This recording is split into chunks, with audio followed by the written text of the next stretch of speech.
Alors du coup, suite aux 3 précédentes vidéos, du coup, je pense qu'on va sur cette petite vidéo pour, approfondir un peu les cols comme j'avais fait sur les cristaux, du coup et comme on a vu du coup les glucides, c'est le moment je pense donc, je l'ai déjà dit mais je vais me répéter, hein, les cols proviennent d'un mauvais métabolisme ou une mauvaise utilisation des glucides, surtout l'amidon et des lipides, surtout les acides gras saturés, dans notre alimentation.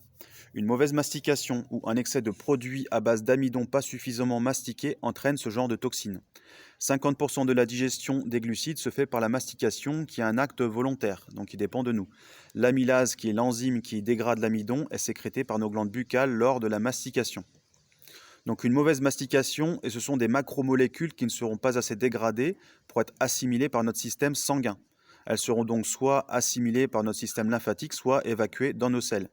Le système lymphatique, hein, qui est un parcours beaucoup plus lent à sens unique, du coup, s'engorge à force, du coup, avec ses cols.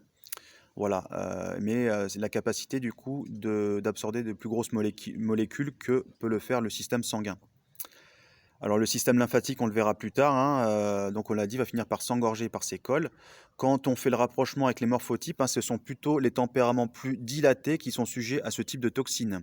Donc les dilatés, je répète, hein, des personnes extraverties, des bons vivants, qui ont un bon coup de fourchette et voilà, souvent, du coup, un visage un peu plus évasé par le bas.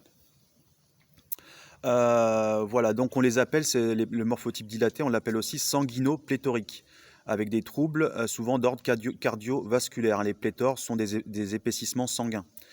Donc il faut savoir que la lymphe finit par se décharger dans le sang tout de même, hein, même si c'est un parcours beaucoup plus lent, et que ces macromolécules qui étaient inassimilables par les capillaires sanguins ont été capturées par le système lymphatique, qui est une sorte, le système lymphatique, de système de nettoyage de l'organisme.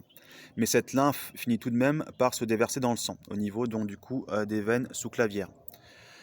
Les cols sont éliminés en grande partie par notre système digestif, donc lors des selles, notre système pulmonaire, ORL, donc tout ce qui est crachat, glaire le matin, et les glandes sébacées de notre peau. Les troubles liés aux surcharges en col ne sont pas douloureux et se présentent sous forme d'écoulement.